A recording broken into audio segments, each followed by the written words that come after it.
నమస్తే, welcome to T18 news. మన channel మరణిస్తాం. మనకి ఈ నెల 19వ తారీఖున ఉగాది పర్వదినం. మన తెలుగు రాష్ట్రాల్లో మొట్టమొదటిగా మనం చేసుకునే పండుగ ఉగాది పండుగ. ఉగాది మనకి ఇప్పుడు పరాభవనమ సంవత్సరంగా పిలువబడుతుంది. మరి ఈ పరాభవనమ సంవత్సరం అనేది ఏ విధంగా ఉండబోతుంది, అన్ని అవమానాలు ఎదుర్కోవాల్సి వస్తుందా అనేది మనకి తెలియజేయడానికి మన ముందున్నారు శ్రీ కాశీ విశ్వేశ్వరాలయ ప్రధాన అర్చకులు శ్రీ వజ్జల వెంకటేశ్వర శర్మ గారు. నమస్తే శర్మ గారు. నమస్కారం. మనకు ఇప్పుడు ఉగాది 19వ తారీఖున ఉగాది రాబోతుంది. 19వ తారీఖున వచ్చే ఉగాది పరాభవనామ సంవత్సరంగా పిలువబడుతుంది. మరి ఈ సంవత్సరం ఎవరెవరికి ఏ విధంగా ఉండబోతుంది, ఉగాది రోజు ఏం చేయాలి, పాటించవలసిన నియమాలు ఏంటి తెలియజేయాలి. ముందుగా తెలుగు ప్రజలందరికీ కూడా నూతన సంవత్సర శుభాకాంక్షలు. కొందరికి ఉగాది 19, 20 అని సందేహం కూడా కలుగుతున్నది. ఎందుకంటే ఉగాది 19వ నాడు సూర్యోదయానికి ప్రతిపద తిథి లేకపోవడం వల్ల, అదేవిధంగా తెల్లవారి కూడా లేకపోవడం వల్ల అమావాస్యతో కూడుకున్న ప్రతిపదను ఆచరించాలని కొందరు అనుమానాన్ని వ్యక్తం చేస్తున్నారు. అయినప్పటికీ ఉగాది 19వ తేదీనే, ఎందుకంటే తెల్లవారి మనకు ప్రతిపద అనే తిథే లేదు. అందుకోసం అందరూ కూడా 19వ తేదీ నాడు ఈ ఉగాది పండుగను ఆచరించాలి. ఉగాది పండుగను ఏ విధంగా ఆచరించాలి? మొట్టమొదటి తెలుగు సంవత్సరాది అంటే యుగమునకు ఆది, యుగములు ప్రారంభమైనదే ఈ ఉగాది నుంచి. ఈ ఉగాది రోజు తెల్లవారి లేచి సూర్యోదయం కాకముందే అభ్యంగన స్నానం ఆచరించాలి. అంటే శరీరానికి నూనె రాచుకొని స్నానమును ఆచరించాలి. నూతన వస్త్రములు ధరించాలి. అన్నిటికంటే ముఖ్యమైనది ప్రతి వారు కూడా ఇంటి పైన జెండా ఎగరవేయాలి. జెండా అంటే ఏ జెండా ఎగరవేయాలి? ఓంకారం కానీ, హనుమంతుడితో కూడుకున్నది కానీ, ఆ విధంగా మనము జెండాను ఎగరవేయాలి. కాషాయ రంగు జెండా ఈ సంవత్సరమే అట్లా ఎగరవేయాలని ఉందా? ఉగాది రోజు ఖచ్చితంగా విజయకేతనంగా మన సంవత్సర ఆరంభంగా మన అందరం కూడా జెండాను ఎగరవేయాలి. అది శుభ సూచకం మన ఇంటి పైన ఎగరవేయడం అనేది. అంటే ఇన్ని సంవత్సరాలు మనకి జెండా ఎగరవేయాలని తెలియదు. నేను పోయినసారి కూడా ఈ విషయాన్ని చాలా మందికి తెలియజేశాను. చాలా మంది కూడా ఎగరవేస్తుంటారు, కొంతమంది మట్టుకు వేరు. అదే విధంగా నూతన వస్త్రాలు ధరించాలి. ఇష్ట దైవము మన ఇలవేల్పు రాజరాజేశ్వర శ్యామ శివుడు. ఆ విధంగా ఎవరు ఇలవేల్పు అయితే ఆ రోజు ఆ స్వామివారిని దర్శనం చేసుకోవడము, ఆరాధన చేసుకోవడము చాలా ముఖ్యం. అన్నిటికంటే ముఖ్యమైనది పంచాంగ శ్రవణం. పంచాంగము గురించి తెలుసుకోవాలి. కాలపురుషుని యొక్క నియమాలను ఏ విధంగా ఆచరించాలంటే తృతీయశ్చ శ్రియాప్నోతి వారదస్యంతు వర్ధనం నక్షత్ర హరతే పాపం యోగ రోగ నివారణం కారణం కార్యసిద్ధ్యస్య పంచాంగ శ్రవణం ఉత్తమం. అంటే పంచాంగ శ్రవణం చేయడం వల్ల మన కాలపురుషుని స్థితి శుభాశుభాలు తెలుసుకొని ఆచరిస్తే అన్నిటి కూడా విజయం సాధిస్తాం. అందరికీ కూడా ఇది నూతన సంవత్సరం పరాభవన సంవత్సరం ఏ విధంగా ఉంటుందని అందరు కూడా భయపడుతున్నారు. పరాభవం అంటే మనకు తెలుసు, దాని అర్థం అవమానం అని. కానీ మనం అట్లా ఆలోచించవలసిన అవసరం లేదు. పర అంటే ఉన్నతమైనటువంటిది, భవుడు అంటే శివుడు. అదేవిధంగా పర అంటే అమ్మవారు, భవుడు అంటే శివుడు. అర్ధనారీశ్వరునిగా ఈ సంవత్సరం వస్తున్నారని మనం అనుకొని ఆ అమ్మవారిని, ఆ శివుణ్ణి, అర్ధనారీశ్వరుని ఆరాధన చేసుకుని అందరం కూడా శుభ ఫలితాలను పొందవచ్చును. ముఖ్యంగా ఈ సంవత్సరము మనం చూసుకున్నట్టయితే ద్వాదశాసుల ఫలితాలు గిట్ట చూసుకున్నట్టయితే ముఖ్యంగా రాశి ఫలితాలు మీరు అందరూ కూడా ఎదురు చూస్తున్నది ఏ విధంగా ఉంటుందని ఆలోచిస్తుంటారు. మేషరాశి వారికి చూసుకున్నట్టయితే మొట్టమొదటి రాశి మేషరాశి. ఈ రాశి వారికి చూసుకున్నట్టయితే ఈ సంవత్సరము 7.5 సంవత్సరాల శని ప్రారంభమై ద్వాదశ స్థానంలో ఉంది. అదేవిధంగా గురువు కూడా పూర్తి స్థాయిలో బలవంతులు కాకపోవడం వల్ల కొత్త పనులు ఏమైనా ఉంటే వాయిదా వేసుకోవడం మంచిది. అనవసరమైన విషయాలు గిట్ట తలదూర్చినట్టయితే కోర్టు కేసులు ఎదుర్కొనే అవకాశం కూడా ఉంది వీరికి. ఈ మేషరాశి వారికి ప్రతిదీ కూడా ఆలోచించి, ఎటువంటి వారికి కూడా మనం సాక్షి సంతకాలు కానీ ఈ షూరిటీలకు కానీ వెళ్ళకూడదు. పెడితే చాలా ఇబ్బందులు కూడా పడుతుంటాం. కొత్త పనులు ఏమన్నా గిట్ట మొదలు పెట్టదలుచుకుంటే వాయిదా వేసుకుంటే మంచిది.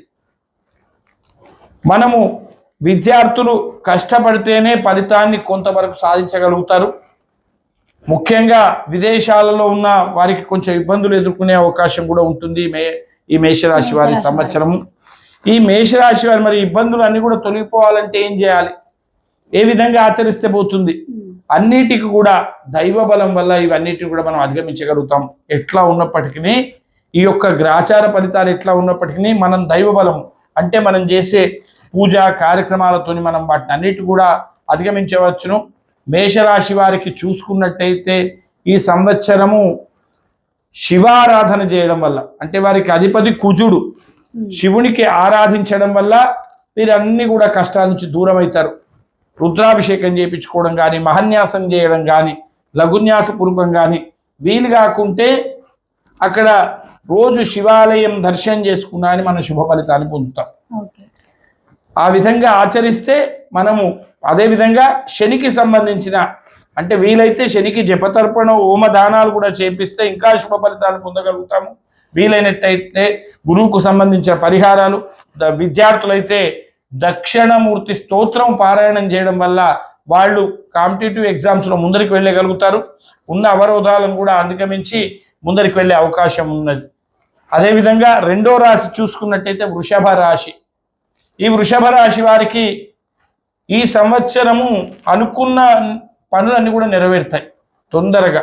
ఈ ఒక వివాహము కానీ, ఎన్నో రోజుల నుంచి వాయిదా పెడుతున్న ఉద్యోగం కానీ, అదేవిధంగా కోర్టు కేసులు చిక్కున్న వారు కానీ ఈరోజు శుభ ఫలితాలను పొంది వారు కష్టాలన్నింటిని కూడా దూరమయ్యే అవకాశం ఉన్నది వృషభ రాశి వారికి. అయితే మనకు ఈ యొక్క జూన్ తర్వాత బృహస్పతి బలము కొంచెం తగ్గడం వల్ల బంధుమిత్రులలో విరోధము జరిగే అవకాశం ఉంది కనుక కొంచెం విజయం సాధిస్తారు. అయినప్పటికీ కానీ ఆలోచించి కొంచెం ముందరికి అడుగు వేయడం చాలా మంచిది. వృషభ రాశి వారికి శుక్రుడు అధిపతి. ఈ శుక్రుడు అధిపతి కావడం వల్ల వీరు శుభ ఫలితాలని పొందాలంటే ఆ యొక్క శుక్రుని జపము, శుక్రుని హేమకుంద మృడాలాభం దైత్యానాం పరమం గురుం సర్వశాస్త్ర ప్రవక్తారం భార్గవం ప్రణమామి అనే మంత్రాన్ని రోజుకు 108 సార్లు ఉదయం లేవగానే చేసినట్టయితే మనం ఖచ్చితంగా శుభ ఫలితాలను కూడా పొందుతాం. మూడోదైనటువంటిది మిథున రాశి. ఈ మిథున రాశి వారికి ఈ సంవత్సరము ఉద్యోగాల లోపలకు చిన్న ఆటంకాలు కలిగే అవకాశం ఉంది ఉద్యోగస్తులకు. విద్యార్థులు మాత్రం విజయాన్ని సాధిస్తారు. అన్నిటి కూడా ఉన్నతమైన చదువులు చదువుతారు ఈ సంవత్సరం. వీరు విదేశాలకు వెళ్ళేటాళ్లకు వాళ్ళ యొక్క గమనం సుగమం అవుతుంది. ఇటువంటి ఫలితాలు కూడా ఈ మిథున రాశి వారికి ఉన్నాయి. కానీ శని కొంచెం బాగాలేకపోవడం వల్ల చిన్నగా చికాకులు కలుగుతుంటాయి. ఆ శని కోసం ఆ శని మంత్రాలు చేయడం కానీ, శనికి జపతర్పణోదానాలు చేయడం కానీ, ఈ విధంగా ఆచరించి ఆ రావి చెట్టుకు ప్రదక్షిణాలు చేయడం వల్ల కానీ 41 ప్రదక్షిణాలు రోజు చేసినట్టయితే రావి చెట్టుకు శుభ ఫలితాన్ని పొందుతాం. అదేవిధంగా శనేశ్వరునికి నూల నూనెతోని దీపం వెలిగించినట్టయితే మిథున రాశి వారు శుభ ఫలితాలను పొందే అవకాశం ఉంది. ఇవన్నీ కూడా సూచనగా తీసుకొని మనము రాబోయే కష్టాలను కూడా తొలగించుకుంటూ ఈ యొక్క మిథున రాశి వారు ముందుకు సాగితే వారు అన్నిట విజయం సాధించే అవకాశం ఉంది మిథున రాశి వారికి కూడా ఈ సంవత్సరం. ఎందుకంటే బృహస్పతి ద్వితీయ స్థానంలో అనుకూలమైన స్థితికి వస్తున్నాడు, కర్కాటకంలో ఉచ్చ స్థితిలో ఉన్నాడు. శుభ ఫలితాలను కూడా పొందుతారు. బలవంతులైన బృహస్పతి బలమైన ఫలితాలను ఇస్తాడు కనుక ఈ యొక్క మిథున రాశి వారికి శుభ ఫలితాలు కూడా గోచరిస్తున్నాయి. తర్వాతది కర్కాటక రాశి. దీనికి చంద్రుడు అధిపతి. కర్కాటక రాశి వారికి అనారోగ్యము సంభవించే అవకాశం ఉంది. అంటే ఈ సంవత్సరం కొంచెం అవమానాలు కూడా ఎదుర్కొనే అవకాశం ఉంది. ఎక్కడికైనా వెళ్ళినప్పుడు అనుకున్న పనులు కాకపోవడము, చికాకులు, అసంతృప్తి, చేస్తున్న పనులలో ఎవరో అడ్డగించినట్టుగా వెనుకకు లాగినట్టు కావడం, ముందరికి వెళ్ళలేకపోవడం, అనారోగ్యం వల్ల ఆలోచనలు కూడా స్తంభించడం, విద్యార్థులు కూడా సమయాన్ని వృధా చేస్తుంటారు. ఈ కర్కాటక రాశి వారు దగ్గర ఉన్న పండితులను సంప్రదించి సూచనలు తీసుకొని ఆ కర్కాటక రాశి వారు ఆ బృహస్పతికి పరిహారం చేసినట్టయితే ఉన్నతమైన విద్య, మనకు అనుకోని విధంగా వస్తున్న ఆటంకాలు కూడా దూరం అవుతాయి. ముఖ్యంగా శనగలు ఆవుకు నానబెట్టి పెట్టినట్టయితే శుభ ఫలితాలను కూడా పొందుతారు. గురువారం నాడు చేయాలి ఈ పనిని. గురువారం నాడు శనగలు నానబెట్టి ఆవుకు పెట్టినట్టయితే వీళ్ళు శుభ ఫలితాలను కూడా పొందుతారు. ఈ కర్కాటక రాశి వారు బిజినెస్ చేయదలుచుకున్న వారు ముఖ్యంగా పాల వ్యాపారం కానీ నీళ్ల వ్యాపారం కానీ చేసినట్టయితే ఉన్నతమైన స్థితిలో ఉంటారు. ఈ విషయాలను గ్రహించి కూడా సూచనలు తీసుకొని కూడా ముందుకు వెళ్తూ అన్నిటా విజయం సాధించాలని కోరుకుంటున్నాను. తర్వాతది సింహరాశి. సింహరాశి వారికి ఈ సంవత్సరము ఇప్పటికే విజయాలు సాధించుంటారు. అన్నిట ఇంకా విజయాలతో ముందరికి వెళ్ళేటందుకు అవకాశం ఉంది. కానీ మొన్న సంభవించిన గ్రహణం వల్ల ఈ 6 నెలల పాటు చికాకుగా ఉంటది.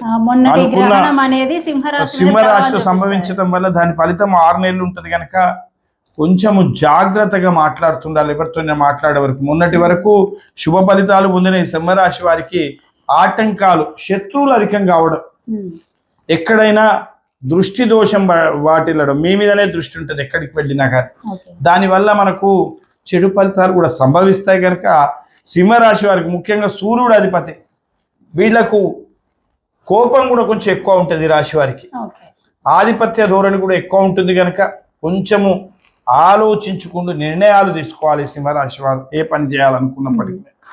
సంప్రదింపులు, దుష్టులకు కొంచెం దూరంగా ఉండి శుభ ఫలితాలు పొందాలి. ఎందుకంటే నీచ సాంగత్యం వల్ల వీళ్లకు లేనిపోని చికాకులు కూడా మెడకు చుట్టుకొని ఇబ్బందులు పడే అవకాశం ఉంటుంది కనుక కొంచెం ఆలోచించి అడుగు వేయాలి. ముఖ్యంగా ఆగస్టు, సెప్టెంబర్, అక్టోబర్, నవంబర్ ఈ 4 నెలలు కూడా జాగ్రత్త పాటిస్తూ ముందరికి వెళ్ళాలి ఈ యొక్క సింహరాశి వాళ్ళు. తర్వాత ఉన్నతమైన స్థితిని కూడా పొందుతారు ఈ సింహరాశి వారు. ఈ సింహరాశి వారు ముఖ్యంగా నిత్యము ఆదిత్య హృదయం పారాయణం చేయడం వల్ల విద్యార్థులైతే విద్యల్లో విజయాన్ని సాధిస్తారు. ఉద్యోగస్తులు కూడా ఉన్న ఆటంకాలు కూడా తొలగిపోతాయి.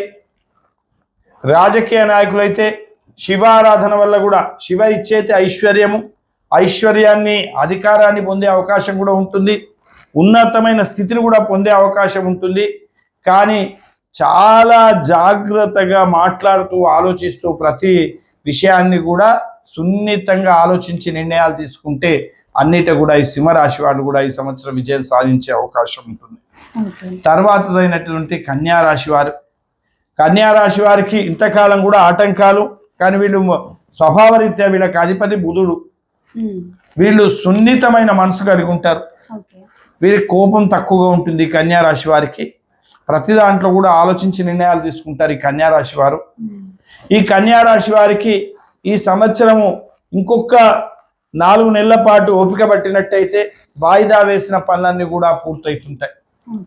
నిర్ణయాలు ఆలోచించి తీసుకోవాలి ప్రతిది కూడా. ఎందుకంటే కొత్త పనులు అయితే ఎటువంటి పరిస్థితుల్లో కూడా ఇంకా 4 నెలల వరకు ప్రారంభించకూడదు. గృహాలు కట్టుదామన్నా ఏమైనా నిర్మాణాలు చేద్దామనుకున్నా వాయిదా వేసుకుంటే మంచిది. కొత్త పెట్టుబడులు పెట్టకుండా ఉంటే మంచిది. గృహిణులు అయితే చాలా జాగ్రత్తగా ఆలోచిస్తూ స్టెప్ వేస్తూ ముందరికి వెళ్ళాలి. ఎందుకంటే బృహస్పతి సరి అయిన స్థానంలో జూన్ వరకు లేడు. అందుకే ఆలోచించి, అదేవిధంగా శని కూడా సరిగ్గా లేకపోవడం వల్ల కళత్ర స్థానం లోపల ఉండడం వల్ల ఇబ్బందులు ఎదుర్కొనే అవకాశం ఉంది శని వల్ల. అందుకే మీరు ఆలోచించుకుంటూ ముందరికి వెళ్తే మీరు విజయం సాధిస్తారు. ముఖ్యంగా ఈ కన్యారాశి వారు బుధుడు అధిపతి. వీరు విష్ణు సహస్రనామ పారాయణము, లక్ష్మీ సహస్రనామాలు పారాయణం చేయడం వల్ల విజయాన్ని సాధిస్తారు ఈ యొక్క కన్యారాశి వారు. అదేవిధంగా ఈ కన్యారాశి వారు మేడి చెట్టును శివాలయంలో పెంచినట్టయితే అది ఏ విధంగా పెరుగుతుందో ఆ విధంగా వాళ్ళు కూడా వ్యాపారం వృద్ధి చెందే అవకాశం ఉంటుంది. ఈ యొక్క ఫలితాలను కూడా గ్రహించి, అంటే చెట్టు పెంచడం అంటే ఆ చెట్టును మనం నాటాలి, దానికి నీళ్లు పోయాలి. 41 రోజులు నాటి దానికి 41 రోజులు నీళ్లు పోసుకుంటూ దాన్ని కాపాడాలి. చెట్టు పెట్టడమే గొప్పతనం కాదు, అది పెరిగినప్పుడే మనకు ఫలితాన్ని వస్తుంది. పెరిగేదాకా మనం ఫలితాన్ని పొందలేము. కొందరు చెట్టు పెడతారు అన్ని జరిగిపోయినాయి అనుకుంటారు, అట్లా జరగదు. చెట్టు అది పెరిగినప్పుడే మనకు శుభ ఫలితాలు కలుగుతాయి. కనుక ఆ చెట్టును నాటి ఆ విధంగా పెంచి ఆ చెట్టు పెరిగితే మనకు కూడా శుభ ఫలితాలు కూడా పొందగలుగుతారు. ఈ విధంగా ఆచరిస్తే మనకు శుభ ఫలితాలు కూడా కలిగి అన్నిటా ముందుకు వెళ్ళే అవకాశం ఉంది. తర్వాతది తులారాశి. దీనికి శుక్రుడు అధిపతి. వీళ్ళు ముఖ్యంగా ఈ వృషభ రాశి వాళ్ళు, తులారాశి వాళ్ళు కళలలో అభివృద్ధి చెందుతుంటారు, నటనలో ఎక్కువగా ఉంటారు. వీళ్ళు కళలు అంటే సింగర్స్గా కళాకారులు ఎక్కువగా మంది ఈ యొక్క వృషభ రాశిలో తులారాశి, శుక్రుడు అధిపతి కనుక ఈ తులారాశి వారికి శుభ ఫలితాలు కూడా ఉన్నాయి ఈ సంవత్సరము. ఈ తులారాశి వారు అయితే మనకు కొంచెం బృహస్పతి బలం తగ్గడం వల్ల కొన్ని అశుభ ఫలితాలు కూడా పొందే అవకాశం ఉంది కనుక నిర్ణయాలు ఏమున్నా కానీ ఈ జూన్ లోపు తీసుకుంటే మనం విజయం సాధించగలుగుతాం. తులారాశి వారు ఆలస్యం అయితే వాయిదా వేయబడుతుంది కనుక కొంచెము తొందరగా నిర్ణయం తీసుకొని ముందరికి వెళ్ళినట్టయితే ఈ తులారాశి వారు కొత్త పనులు ప్రారంభించదలుచుకున్న ఈ యొక్క వైశాఖ మాసంలో ప్రారంభించినట్టయితే అన్నిటి కూడా విజయం సాధిస్తారు. ముఖ్యంగా వీళ్ళు మెడికల్ విద్య లోపల ఉన్నతమైన స్థితిలో ఉంటారు. ఈ రాష్ట్ర వాళ్ళు మెడిసిన్ చదివిన, డాక్టర్ చదివిన, ఫార్మసీ కంపెనీలు కానీ ఇటువంటి వాళ్ళు వీళ్ళు ఉన్నతమైన స్థితిని పొందగలుగుతారు ఈ తులారాశి వారు. ఈ తులారాశి వారికి చిన్న చిన్న ఆటంకాలు ఏర్పడినప్పుడు మనకు ఈ నవంబర్ డిసెంబర్ల లోపల అనుకున్న పనులు కూడా జరగకుండా వాయిదా వేయడం, అనవసరమైన ఖర్చు కూడా సంభవించే అవకాశం ఉంది. చేద్దామన్న పనులు కూడా వాయిదా పడే అవకాశం ఉంది. ముఖ్యంగా అందుకే ముందు చూపుగా ఆ బృహస్పతి ఆరాధన చేసుకున్నట్టయితే, గురువుకు జపతర్పణం దానం చేసినట్టయితే ఈ తులారాశి వారు అన్నిటి కూడా విజయం సాధిస్తారు, ముందరికి వెళ్తారు. తరువాతదైనటువంటి వృశ్చిక రాశి. ఈ వృశ్చిక రాశి వారికి ఈ సంవత్సరం చూసుకున్నట్టయితే గురువు మంచి స్థానంలో ఉండడం వల్ల మంచి ఫలితాలను కూడా సాధించి ముందరికి వెళ్తారు. అయితే ఈ జూన్ నెల వరకు మాత్రం ఏమైనా కొత్త పనులు ప్రారంభించదలుచుకుంటే వాయిదా వేసుకొని ఓపికగా ఉంటే మంచిది. విద్యార్థులు ఖచ్చితంగా విజయం సాధించి ముందరికి వెళ్తారు. వృశ్చిక రాశి వాళ్ళు వీళ్ళు అన్నిట కూడా ముందుంటారు. ముఖ్యంగా వీళ్ళు ఈ వృశ్చిక రాశి వారు ఎక్కువగా క్రీడలు రాణిస్తుంటారు, క్రీడాకారులుగా అభివృద్ధి చెందుతుంటారు. క్రీడల లోపల వీరు క్రీడలపైన ఆసక్తి కూడా ఎక్కువ ఉంటుంది వృశ్చిక రాశి వారికి. ఈ కాంపిటేటివ్ ఎగ్జామ్స్లో కూడా పాల్గొనడానికి అతి ఉత్సాహం ఉంటుంది. వీరు కుజుడు అధిపతి కనుక వీరు రాజ్యాధికారాన్ని కోరుకుంటుంటారు ఎక్కువగా. వీళ్ళు ఆధిపత్య ధోరణి కూడా ఈ వృశ్చిక రాశిలో ఎక్కువగా ఉంటుంది. ఆలోచించి నిర్ణయాలు తీసుకుంటూ జూన్ తర్వాత వీరు ఏది చేసినా విజయాన్ని సాధిస్తారు. కొంచెం వాయిదా వేసుకుంటే చాలా మంచిది. కొంచెం ఆ శని వల్ల మనకు ఇబ్బందులు కలుగుతాయి అనుకున్నప్పుడు శనికి సంబంధించిన పరిహారాలు చేసుకొని, ముఖ్యంగా ఆ శనికి జపదర్పణము దానాలు, శివునికి శని ఈశ్వరునికి రుద్రాభిషేకము, ఈశ్వర ఆరాధన చేస్తే మనము ఉన్నతమైన స్థితిలో కూడా ఉంటాం ఈ యొక్క ఆరాధన చేయడం వల్ల. ఈ వృశ్చిక రాశి వారు తర్వాతది ధనుసు రాశి. ఈ ధనుసు రాశి వారికి ఈ సంవత్సరము మొదటిలో కొంచెం బాగానే ఉన్నప్పటికీ రాను రాను కొన్ని ఇబ్బందులు కూడా ఎదుర్కొనే అవకాశం కూడా ఉంది. ఈ అష్టమ శని వల్ల శత్రువులు ఎక్కువ అవడము, అనుకున్న పనులు జరగకపోవడము, ఇంట్లో తల్లిదండ్రుల అనారోగ్యంతో చికాకులు కలగడము, చేద్దామన్న పనులు కూడా అన్ని కూడా వాయిదా పడుతుంటాయి. ఎటన్నా వెళ్దామనుకున్నా ఇవాళ అనుకునేది ఇంకో నెల రోజులకు గడిచినట్టే. ఆ విధంగా వాయిదా పడుతుంటే కనుక ఒకసారి మీ దగ్గర ఉన్న జ్యోతిషులను సంప్రదించి దానికి సంబంధించిన పరిహారాలు చేసుకొని రాబోయే ఇబ్బందులను కూడా దూరం చేసి దైవారాధనలో ఉండి అనవసరమైన విషయాలకు పోకుండా, కొత్త పెట్టుబడులు పెట్టకుండా, విద్యార్థులైతే కష్టపడితేనే ఫలితాన్ని సాధించే అవకాశం ఉంది. ఈసారి కష్టంతో కూడుకున్న ఫలితాలు వస్తే కనుక గురువు అధిపతి కనుక స్వభావరీత్యా వీళ్ళు తెలివికల వాళ్ళు అయినప్పటికీ కొంచెం ఈ సంవత్సరం బృహస్పతి అష్టమంలో ఉండడము, అదేవిధంగా శని కూడా సరి అయిన స్థానంలో లేకపోవడం వల్ల అశుభ ఫలితాలు కూడా గోచరిస్తున్నాయి. కనుక ఈ సంవత్సరం వీళ్ళు జూన్ తర్వాత ఆలోచించి నిర్ణయాలు తీసుకుంటూ, రాజకీయ నాయకులకైతే చాలా ఇబ్బందికరమైన పరిస్థితులు ఉంటాయి, శత్రువులు అధికమవుతుంటారు కనుక ఆలోచించి నిర్ణయాలు తీసుకోవాలి. మీరు సంప్రదించేటప్పుడు కూడా జ్యోతిష్కులు నియమనిష్టలతో ఉండేట వాళ్ళ దగ్గరికి వెళ్ళాలి.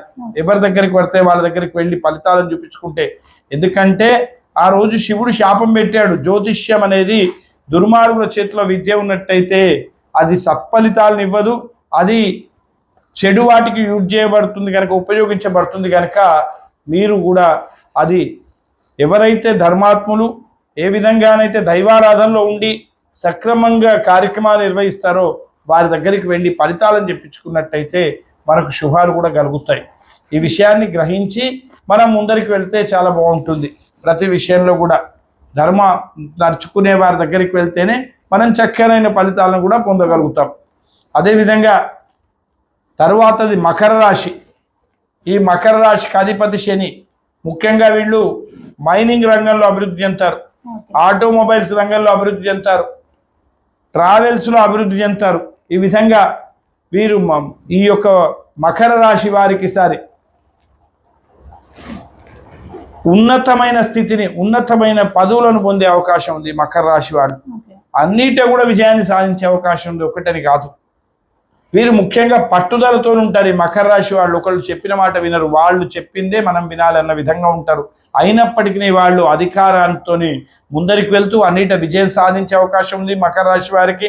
అయినప్పటికీ కొంచెం చిన్న చిన్న చికాకులు కలిగే అవకాశం ఉంది కనుక మకర రాశి వారు దైవ దర్శనంతో అన్ని ఆటంకాలు కూడా తొలగిపోయి ఇంకా ముందరికి వెళ్ళే అవకాశం ఉంది. విద్యార్థులైతే ఎన్నో రోజుల నుంచి ఎదురు చూస్తున్న ఫలితాలను, శుభ ఫలితాలను పొందే అవకాశం ఉంది. విదేశీయానం వెళ్ళే అవకాశం ఉంది. అదేవిధంగా వ్యాపారస్తులకు లాభాన్ని పొందే అవకాశం ఉంది. నూతన వ్యాపారాలు ప్రారంభించే వాళ్ళు ఈ సంవత్సరం ఖచ్చితంగా ప్రారంభిస్తారు, అన్నిట విజయం కూడా సాధిస్తారు ఈ మకర రాశి వారు. ఈ మకర రాశి వారు ఈ సంవత్సరం కొత్త పనులు చేయడానికి ఇది అనుకూలమైన సమయము. ఈ సమయంలో మీరు చేసి అన్నిట విజయం సాధించాలని కోరుకుంటాం. 11వదైనటువంటిది కుంభరాశి. ఈ కుంభరాశికి కూడా అధిపతి శని. ఈ కుంభరాశి వారికి ఈ సంవత్సరము శని పాదాల మీదకి వచ్చేసాడు, ఇక వదిలిపెట్టే సమయం ఆసనమైంది. చాలా 5 ఏళ్ల నుంచి 4-5 ఏళ్ల నుంచి అనవసరమైన అపనిందలు, పెట్టిన పెట్టుబడులలో డబ్బులు ముందరికి రావకపోవడం, ఏదని ఆలోచన చేద్దామన్నా కానీ చేయనీయకుండా చికాగ్గా ఉండడం, నిందలు ప్రతి చోటికి వెళ్తే కూడా నిందలు ఎదుర్కోవడం, అవమానాలు ఎదుర్కోవడం, పెట్టిన పెట్టుబడుల లోపల నష్టం వాటిల్లడం, విద్యార్థులు కూడా అనుకున్న విధంగా విజయం సాధించకపోవడం ఈ కుంభరాశి వారికి అన్నీ కూడా ఈ కుంభరాశి వారికి చికాకు ఎక్కువ, శత్రువులు అధికమవుతుంటారు. మన మాట మనను గౌరవించేవాడు మనం ఈరోజు వెళ్తే మనను పట్టించుకోకుండా పక్కకు నెట్టే అవకాశం ఉంది కుంభరాశి వారు. అందుకోసమే వీళ్ళు ఆలోచించి నిర్ణయాలు తీసుకోవాలి. ప్రతి దాంట్లో ముందరికి ఉరకకుండా కొంచెం ఓపికగా ఉన్నట్టయితే వీరు సంవత్సరం తర్వాత అద్భుతమైన ఫలితాలు పొందే అవకాశం ఉంది. ఇంకొక 2 సంవత్సరాలు వీళ్ళు ఓపిక పట్టవలసిన అవసరం కూడా ఈ కుంభరాశి వారికి ఇప్పుడు ఉన్నది. అంటే ఇంకా పోలేదంటారు, చివరి భాగంలో ఉన్నాయి పాదాలు. అంటే తిరుగుతూనే ఉంటారు ఏదో చేద్దాం అనుకుని, కానీ ఏది కాదు. గడిగా రికావలేదు, గవ్వ సంపాదలేదు అనే విధంగా ఉంటుంది ఈ సంవత్సరం కుంభరాశి వారికి. అందుకే వీరు చాలా జాగ్రత్త కూడా దైవారాధన చేద్దాం అనుకుంటారు, అది కూడా సక్రమైన రీతిలో చేయలేరు. ఆలోచనతోని దాన్ని కూడా పక్కన పెట్టి ఎటో ప్రయాణం చేస్తుంటారు. ముఖ్యంగా శని అధిపతి గనక శనికి ఈశ్వరారాధన ముఖ్యం. ఈ కుంభరాశి వారు ఈశ్వరుణ్ణి ఆరాధించినట్టయితే అన్నిట కూడా శుభ ఫలితాలు పొందుతారు. ఆ శివుడు అంటే శివుడు ఇయ్యదలుచుకున్నాక ఎవరు ఆపలేరు దాన్ని, ఆయన ఇయ్యదలుచుకుంటే. అందుకే కానీ మనను ఆరాధన చేయనీయడు, ఆ శివుని దగ్గరికి వెళ్ళనీయడు, ఏదో రకంగా అడ్డుపడుతుంటే ఉంటాడు శని. ఆ విధంగా అందుకే ఈశ్వర ఆరాధన చేస్తే మీరు అన్ని కష్టాల నుంచి కూడా దూరం అవుతారు. ఎటువంటి అసూయ, అనాలోచితమైన నిర్ణయాలు తీసుకోకుండా ధర్మబద్ధులను సంప్రదించి చక్కనైన నిర్ణయాలు తీసుకుంటే మీరు కష్టాలన్నిటికీ కూడా దూరం అవుతారు. దూరమై ఖచ్చితమైన ఫలితాలు పొందే అవకాశం ఉంది. ఎందుకంటే శని చివరిలో ఉన్నాడు కనుక, దూరం అవుతున్నాడు కనుక అంత కష్టపెట్టకపోవచ్చు. 2023-24 సంవత్సరాలు వీళ్ళకి చాలా ఇబ్బందులకు గురి చేసింది కుంభరాశి వారికి. ఓకే. ఈ సంవత్సరం నుంచి కొంచెం శుభ ఫలితాలు పొందే అవకాశం ఉంది, కానీ జాగ్రత్తగా అనాలోచితమైన నిర్ణయాలు తీసుకోకుంటే చాలా బాగుంటుంది కుంభరాశి వారు. చివరిదైన మీనరాశి.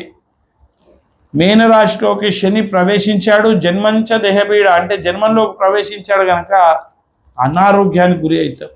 ఓకే. కానీ పంచమ స్థానంలోకి బృహస్పతి వస్తున్నాడు. సంతానంలో వృద్ధి, సంతానం విజయం సాధించి వీరికి సంతోషాన్ని కలగజేస్తుంటారు. అన్నిట కూడా సంతోషాన్ని కలగజేస్తూ, అయినప్పటికీ శని జన్మంలో ఉన్నాడు కనుక ప్రయాణాలు చేసేటప్పుడు కొంచెం జాగ్రత్త తీసుకోవడం మంచిది. జన్మంలో ఉన్న శని వల్ల మనం కొంచెం ఇబ్బందులు పడే అవకాశం ఉంది. అందుకే ఆ శనికి సంబంధించిన పరిహారాలు చేసుకున్నట్టయితే మనం విజయాన్ని సాధిస్తాం. ఈ గోచార ఫలాల్లో శని చాలా ముఖ్యమైన గ్రహం కనుక శనిని ఆరాధించి శనికి జపదర్పణోదానాలు చేసి, అదేవిధంగా శివాలయం లోపల శనివారం నాడు నూలు బెల్లము కలిపిన నూల ఉండలను పంచిపెట్టినట్టయితే శుభ ఫలితాలను పొందుతాము. అన్నిటి కూడా విజయం సాధిస్తాము.